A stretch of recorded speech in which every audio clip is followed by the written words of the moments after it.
Well, that is certainly a beautiful sight in these binoculars right here in my backyard. Hello, everybody. I'm Stargazer Mark, and today we're being star curious on Stay Curious and going to talk about seeing the Big Bear and the Big Dipper from your backyard. Even in light polluted skies, no matter where you live, you're going to be able to see the Big Dipper. It's just part of the giant constellation Ursa Major, the bear. That's because the Big Dipper part of the bear, which is his hindquarters with a long tail, is pouring its contents over the north. It's completely sideways, if you will, like a ladle dumping its contents over the northern horizon. Don't know where the north is? Well, figure out where the sun rises, okay? And then look at where the sun rises in the east. North is going to be to your left, okay? For Dave Stange up in Michigan, he's looking at Canada, and all of you across the fruited plain here. South is Miami, of course. So you're going to look north. We're going to have a wonderful look at some of the fascinating things in Ursa Major, the Big Bear, some of its mythology, and some of the galaxies, like these two that are called Messier 81 and 82, taken by my friend Mark Poole from India Atlantic near the beach, just around the Melbourne area, just about 30 miles south of Titusville. And even in light polluted skies, amateur astronomers are doing wonderful astrophotography like this. Through my binoculars, which are 60 millimeter, which is a pretty big optical objective, and magnified 8 times with the lens, you can see these as faint, fuzzy, kind of cigar-shaped looking objects in a telescope. So, well, it's good to have my astronomy vest on. Marty's running the board. We haven't done astronomy in a long time, our backyard astronomy, because we've had so many guests and so many things going on in April with our Shuttle Fest. So we like trying to get back to some backyard astronomy to impress upon you what you can see from your own backyard, no matter where you live. And what we're going to talk about in Ursa Major is something amazing. As you look up to the north and at the Big Dipper and the Big Bear, that's the third largest constellation in the whole sky of 88 constellations, you're looking at least 50 stars that have planets going around them. That's right. There's maybe more than 100 of the 5,000 planets that we've discovered orbiting other stars in Ursa Major, the Big Bear. And think about that when you're having your cup of coffee outside like I am here in my backyard. I got my red flashlight with me. Why do I want to have a red flashlight? Marty suggests, well, to remind him, is to look at my map. I've got a map of the sky. It's called a planisphere. It's set for today's date, all right, May 17th. And it shows me what the sky looks like when I'm looking north and then when I'm looking south. And that's where you start with maps like these, and then you can get more complicated maps in books like this one that shows more detailed some of the objects, galaxies, nebula, and variable stars that are in Ursa Major. So the red light does not hurt my eyes like white light would. As you know, when you go to sleep at night, you can't see anything in your bedroom when you turn out the light and jump in bed. But 5-10 minutes later, you can see every little knick-knack on the wall and the shelves and everything.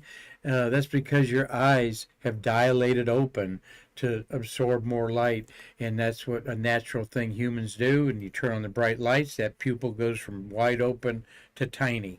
So allow your eyes to darken that. Even in the light polluted backyard, you can maybe sit around in a chair that blocks the neighbor's light, the street lights over there, find a tree that blocks it. You got to get a little creative, but you can see a lot of things from your own backyard with your naked eye. So that's what we're going to do today. We want to thank, as we hit our image, we want to thank GoHistoryTravel.org for their financial support. Thank you, Ram, his wife Mal, and son Barack for supporting our program. This is quite a unique little history newsletter. One of the stories that they've unearthed all around the world, and I don't expect you all to read this, but this is what their newsletter looks like that is on their website, gohistorytravel.org. This is a little piece they did in Poland about a space pioneer called Ari Sternfeld, who I knew nothing about. And they went to a regional museum in Sarads, Poland, which is 2 hours from Warsaw. And there was an exhibit on Ari Sternfeld, and he coined the word cosmonautics, okay, and cosmonauts. He wrote these books in 1955 and 57. One was Interplanetary Travel. The other was Artificial Satellites of the Earth. And the third one was From Artificial Satellites to Interplanetary Travel. And so he was a space pioneer I knew little about, and that's what this gohistorytravel.org website's all about. They've got a lot of presidential things on there, all kinds of historical things, and lots of space things. So Sternfeld died in 1980. One of the moon's craters is named after him, and he and 9 others are commemorated on a bronze plaque that left the solar system and went to pass by Pluto on NASA's New Horizons space probe that's still out there in the Kuiper Belt with some targets to hit. So Ari Sternfeld is now part of our Stay Curious knowledge in the Regional Museum of Sarads, Poland. His books and artifacts, pictures of which are there. And thank you for Ram, Mal, and Barak for your gohistorytravel.org. And please check it out. I like it. Well, we had, Marty, some Belgians in the building from Belgium. All right, I know I said that right. The country's Belgium. And on the left, we have Danny, and on the right, Koen. And they are Belgians that have been visiting the American Space Museum before. In fact, Koen on the right, been here 4 times. And I think this was Danny's second trip. And as Belgians, they are very proud of the 2 astronauts from Belgium, Dirk Freemout and Frank de Win. And, you know, Marty, when we had our Shuttle Fest, I really enjoyed the legacy panel with Nick Thomas, Tom Usiak, and the CNN pioneering journalist, John Zarella. And what I liked about it was John Zarella said that without the space shuttle 30 decades of its legacy, Belgians would have never gotten to space, nor people from the Netherlands or France maybe, or Germany, unless they were communist countries that went up in the Russian spacecraft. But a great point, and these guys were great to talk to. They have actually watched Stay Curious from their homeland. Have a safe trip back there, Danny on the left and Koen on the right. And we can't wait for these Belgians to visit us again soon from Belgium, Marty. And we love going out and seeing the astronaut du jour of the day. And thank you, Doug DeForest. Look at this gorgeous pencil drawing by Doug. Hello, buddy. He's watching in Los Angeles, where he's into the graphics world over there. Marty, you went out there and got these astronauts to sign there. There's some pretty good ones on there. Julie Payette, Guy Gardner. You see Mark Klee, Jim Newman. Roy Bridges. Oh, you got Roy Bridges there. Yep. The newest entry into the Hall of Fame. And Michael Good and Sam Gemar and Mike Foreman there. So what a gorgeous piece that Apollo Space Art is, where you can find the works of Doug Forrest, mostly Apollo stuff. He's branched out for this. And I know for a fact this took him months to accomplish this. I know how he works. He spent meticulous hours on just little areas of this. And one of the most beautiful pieces I've seen to get autographs on, Marty. So, Doug, I think we want to get a couple of these for the museum, and so that we can offer them at silent auctions and so forth. So, well, the astronaut of the jour out there today was Charlie Walker. Charlie Walker from Indiana, Bedford, Indiana. So's Ken Bowersox, They both went to the same high school. Purdue Knott from the University of Purdue. And he surely has embraced the museum, Marty. We were pleased to have dinner with him the other night. And Marty, we've seen 50 astronauts or more out there. He certainly is one of the, it makes everybody feel welcome, doesn't he? Would you like to comment about Charlie Walker and your time hanging around him? Yeah, I thought he was a great guy. I mean, he's so down to earth. You know, there's Yeah. no airs or anything. Just like a friend you would meet on the street. Very nice person. Way to characterize him. A very smart friend you'd meet on the street. And I was out there, and he put the rabbit ears behind my back. And Mark Smith, the docent, astronaut wrangler out there, didn't snap the picture in time, and I put rabbit ears behind Charlie, and I'm going to send him out here later today. But he lives in Tucson, Arizona area. He just spent nearly a month on a Royal Caribbean, a cruise, one of those Viking cruises that was in, they went through the Suez Canal and in India and all those places. So he said, I'm waiting to get home and relax. So Charlie, thank you for all that you do to broadcast and share about the American Space Museum. And we hope to see you soon, my friend. Happy birthday. One good birthday today. This guy, who's 56 years old, Marty, could be walking on the moon in maybe 4 years, 4 or 5 years, and that is happy birthday, John Acaba. There's his Artemis photograph. This shuttle astronaut is 56 years old today. He was born in Puerto Rico, and I take that back. Born in Inglewood, California, raised in Anaheim, the first person of Puerto Rican descent to be an astronaut, as his mother and father grew up in Puerto Rico.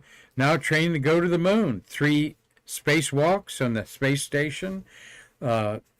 He was part of the astronaut class called the Peacocks in 2004. Only 11 in that class. And he was on STS-119. Then he went on a Soyuz spacecraft to Expedition 31 and 32 in 2012, and back up for 53 and 54. So he's got 306 days in space, Marty. Let's look at him in space. There he is in his Russian Soyuz Sokol spacesuit. 306 days in space, the most of any Hispanic American astronaut. 2 long durations on the ISS. I really hope that he's going to the moon, and that's just I got a feeling, Marty. I got a feeling. So, anyway, it's kind of exciting, and happy birthday to him. He would be at least 58 years old, maybe pushing 59, when the Artemis 3 is planned to go to the moon. Artemis 2 is planned to launch in November 2024, and you can be assured they'll take a long 2 years probably to get ready for the important trip to the moon. So happy 56th birthday, Joseph Acaba. Okay, now we're gonna get star-wise there. Get my red flashlight out and look up into the sky. Best time to see the Big Dipper. And there you see the Big Dipper, the 3 stars of the handle above this house. That happens to be my sister's house in San Angelo, Texas, in the bedroom where I stay in when I visit her there at their beautiful ranch, their husband Jerry. And love you, sis. Hope you're watching. But you see the Big Dipper there, and this is more in like March time of year. And as the night goes on, of course, it's going to wheel around and around and around, and it never quite disappears, as it can be so low it looks like a field plow that horses used to draw, tearing up the earth, and thus in England they call it the plow. Don't they, Robert Law, up there in Dundee, Scotland? So here's a wonderful program called Stellarium. If you want to learn about the stars, it's best to study a star chart before you go out, and then when you have your red flashlight and your more of a serious star chart out there, maybe with your telescope, then you can get detailed, but it's good to know, like planning a trip, because the stars are like road maps. They don't change. And like looking at a road map of how to get from here to Michigan, for example, or Ohio, I would be looking at a road map and planning stops and so forth along the way. So that's what you do. So there's the Big Dipper in the middle with the caricatures or cartoons of the objects they look like. The bear's upside down as it's wheeling overhead and pouring out its contents, all right? As you follow the handle of the bear's tail, it goes to Arcturus, and then you keep curving up to Virgo. Arcturus is in Bootes, which is a herdsman herding the bear, is what they thought he was. And then Virgo is, of course, the maiden in there. So we'll talk about these other constellations on Stay Star Curious later this month, but we're going to focus on the bear and the Big Dipper. And oh my gosh, Marty, you got to be a baby boomer to remember that there was a basketball player, Wilt Chamberlain, was called the Big Dipper because he was 7'3", I believe. Not many National Basketball Association players were over 7 feet in the 1860s. And he was a phenomenal athlete from the University of Kansas, and he would just literally dip that ball into the ring after jumping up a little bit. So that's a little allusion to another Big Dipper of pop culture and sports fame, Wilt Chamberlain. But there is a familiar side of the Big Dipper. All of these stars are second magnitude.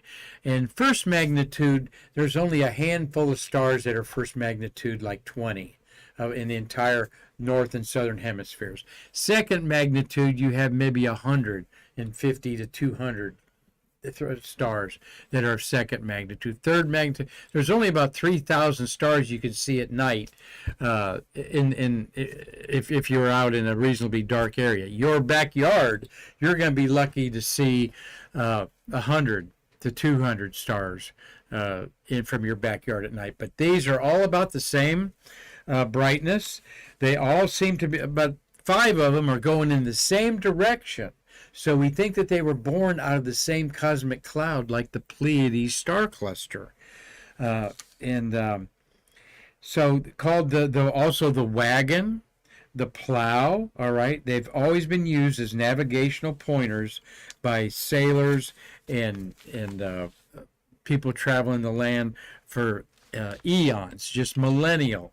This constellation dates back to, well, 2,000 years. Now, when we're looking at this part of the sky in the north, there are, like I said, 21 planets just in the Big Dipper area, and then maybe in this whole sky. So you are looking at over 24 planetary systems where there could be human beings looking back at us.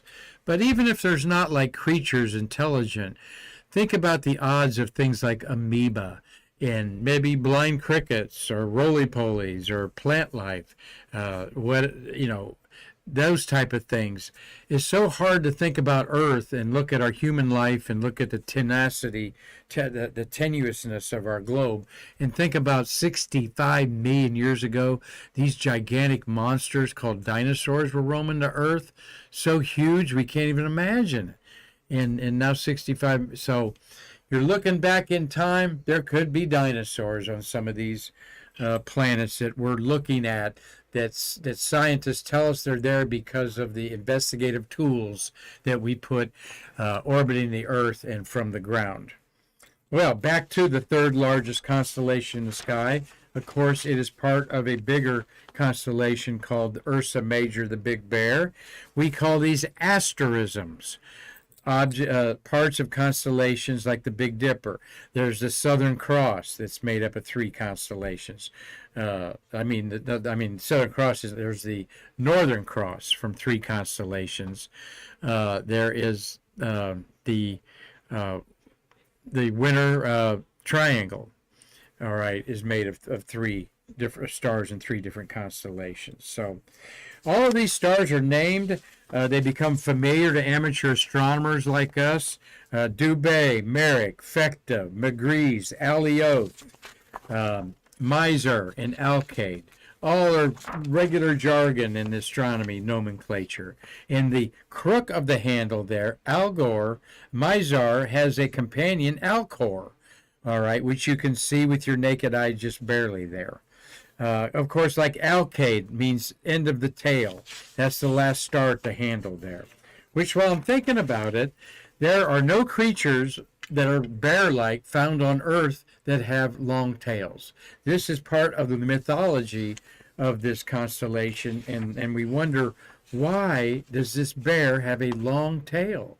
All right, when even skeletons of bears found from thousands of years ago, even millions of years ago, show that no bear has a long tail. They all have stubby tails. Well, let's jump into the mythology of that as we look at. I'll get the mythology here in just. It's a good time to talk about the mythology as we're looking at some of the deep sky objects like nebulas and galaxies, the Whirlpool Galaxy, the Sunflower Galaxy there to the left, the Owl Nebula. We're going to see those, all right? This area of the sky is filled like a porthole looking out from our Milky Way galaxy into the universe and seeing all kinds of other galaxies. So what is the legend of the Big Bear? Well, the legend of the Big Bear is, of course, it has to involve Zeus or Jupiter in some way, because he's the king of the gods. But cosmic hunters of mythology have heard about the bear being placed on this constellation for 13,000 years. In Greek mythology, Zeus, the king of the gods, known as Jupiter in Roman mythology, lusts after a young woman named Callisto. She's a nymph of Artemis, the goddess of the moon, Apollo's sister. So Zeus is jealous. His wife is jealous and discovers that Callisto has a son named Arcas as a result of Zeus making love to her, okay? So that wife is mad that he's got a son out of wedlock. So she transforms into a bear. She transforms Callisto into a bear's punishment. Callisto, while in bear form, encounters her son Arcas. Arcas almost spears the bear, but avoids tragedy. Zeus throws them both into the sky. All right, as the son almost killed his own mother, who was turned into a bear by Zeus. So that's one of the convoluted stories about it in there. In Hinduism, it's also a big bear, each of the stars representing one of their 7 sages, all right? This is one of the few star groups mentioned in the Bible, and it's called Ursa Major. Orion and the Pleiades are other constellations mentioned in the Bible. And Chinese call it the North Dipper instead of the Big Dipper, just like Japan. That makes sense. And the Iroquois Indian have a great story where they interpreted Alioth, Mizar, and Alcade. And let me show those as we're looking at that there. There we go. The handle stars, Alioth, Alzar, and Alcade, are 3 hunters pursuing the Great Bear. According to one version of their myth, the first hunter, Alioth, is carrying a bow and arrow to strike down the bear. The second hunter, Mizar, carries a large pot, the star Alcor, which is the double star there, on his shoulder in which to cook the bear, all right, while the third hunter hauls a pile of firewood to light the pot beneath it, and that's Alcade there. So that was the Iroquois Indians' interpretation. The Norse pagans of the United Kingdom area thought this was one of their gods, Woden's wagon. All right. So you get the idea. Such an important pattern in the sky, interestingly, is given the same moniker by human civilizations around our world. So, well, let's look at a couple of the wonders in there. You see the bear on the bottom there, okay, the outline. And at the very bottom, like right there, these are his footprints. And there's 3 sets of them, and they're called the leap of the gazelle by some cultures. which I like that. Once again, to emphasize, this is a cornucopia of deep sky objects for the amateur astronomers. My buddies in the Brevard Astronomy Society that love astrophotography are out every night now photographing some of these things in red that we call deep sky objects. A lot of them are galaxies, all right? And that's because the moon's out of the way right now. The moon is in the after midnight sky, so the light from the moon washes all these faint fuzzies out, like we have here at Messier 81 on the right and 82, all right? The one on the left actually looks like the one on the right edge on. All right, you can see that our perspective from our Milky Way galaxy is different depending on, how we're looking at things tilted in the sky. So an excellent photographer is my friend Mark Poole, and lots of people are doing this now in their backyards. Again, there's the pointer stars, the Big Dipper's on the right, standing on its tail. And these pointer stars point to the North Star Polaris, and you see the Little Dipper beneath it there. The numbers, the hours, coincide with longitude on Earth, and then the plus numbers are latitude, all right? But they call latitude declination, and they call longitude right ascension. And it's gauged by hours when you're looking at the sky. But it's basically, they just threw patterns up there like we do on our globe.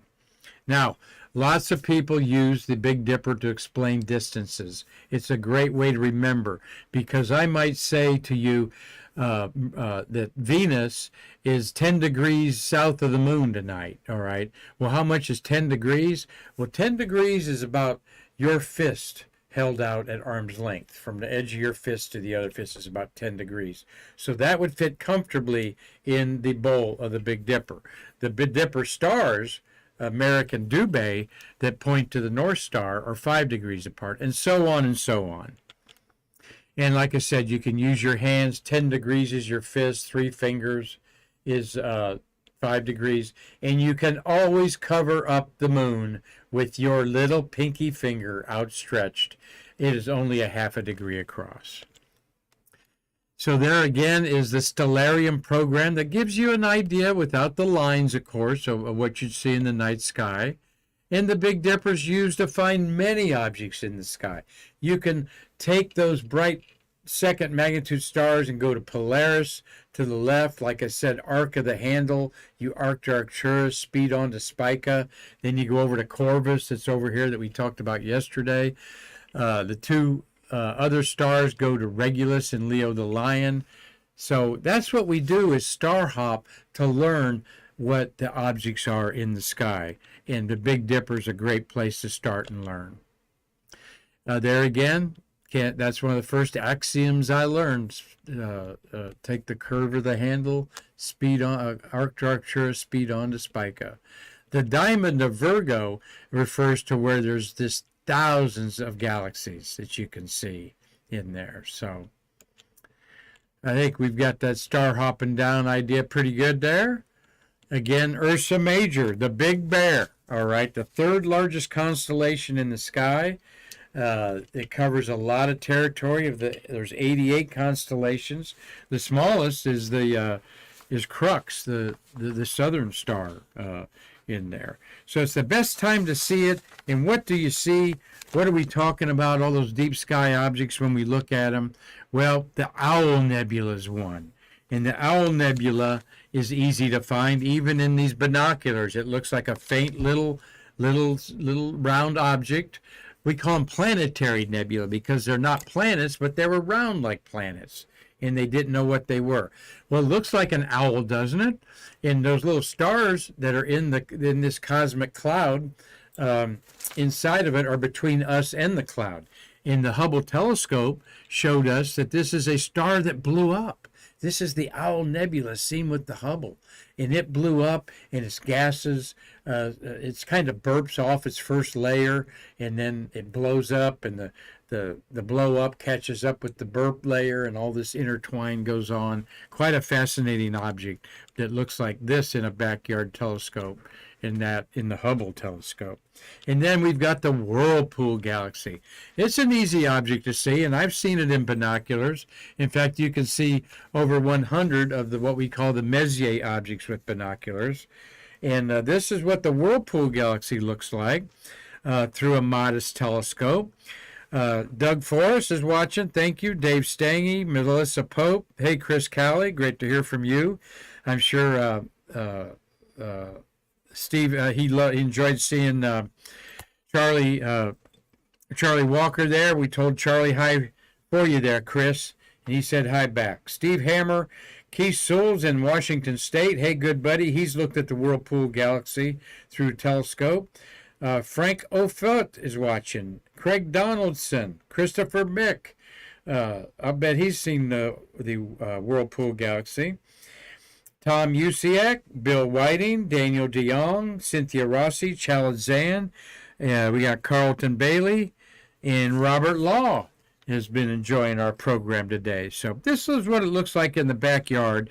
And when you can sketch it like amateur astronomers did before photography, which photography is barely 100 years old, folks, and particularly the type of astrophotography is really changed with digital. It's not even 50 years old from film.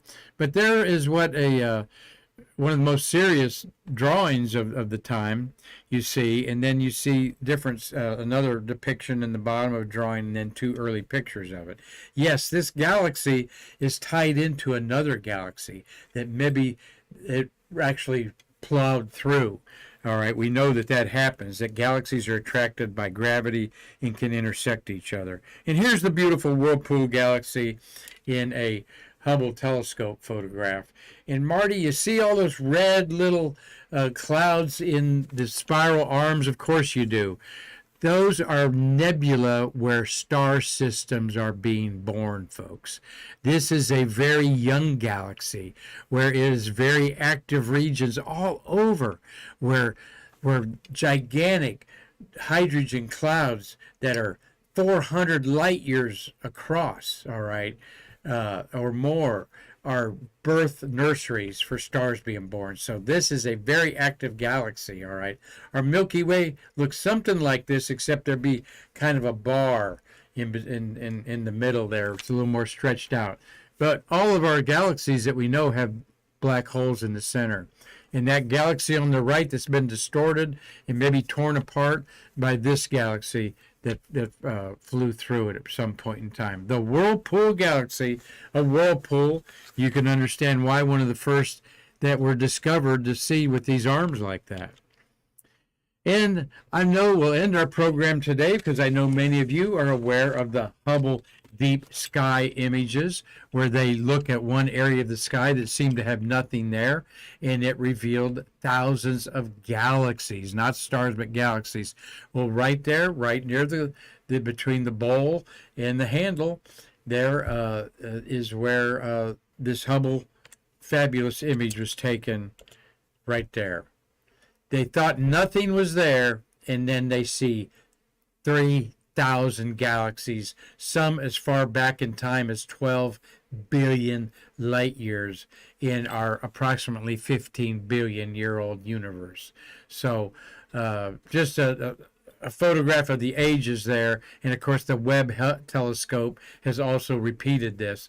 The only star that's in our galaxy is the one with the crosses in it. Those crosses are caused by the optical instrument itself and the secondary mirror holding it in there. So every image there is not a star, it is a galaxy, except for one. So go out, look up at the beautiful night sky, get your binoculars, get you a nice drink out there, and get comfortable, have your red flashlight, do a little planning, and do a little star hopping. And I guarantee you, you will go back in the house an hour or hopefully 2 hours later with a completely different perspective on who you are in our universe. So thank you all for enjoying Stay Curious today. Marty, a flawless Streamlabs program today. So we're going to thank Jessica Galloway, our Trekkie Techie, for being in studio yesterday and solving our problems. It certainly makes for an easier day and less stressful on this old Stargazer. I'll tell you the truth. And Marty, too. What a great job Marty's done as my friend and co-producer of this program, now well into our 800th episode. So, everybody, we're going to come back tomorrow and reset ourselves with the shuttles of the month of May. And then we're going to talk about the final test before the moon landing, the dress rehearsal. Apollo 10 launched May 18th, 1969, and we will do some history of that tomorrow on Stay Curious. So until then, on behalf of our entire staff at the American Space Museum, led by our terrific Executive Director Karan Conklin, I'm Marquette saying I can't wait to see you tomorrow to bridge the space between us.